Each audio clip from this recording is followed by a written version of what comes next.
Gökyüzünde uçan kuşlardan farkım yoktu ki benim. Bir havai fişek gürültüsü gibi çınladı kulağımda ayrılık sözlerin. Parlak ateşinden çıkan kıvılcım olup yaktı gözlerimi, gözlerin.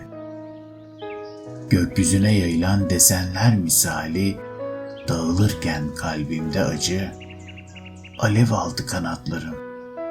Korkumdan öldüm, görmedin.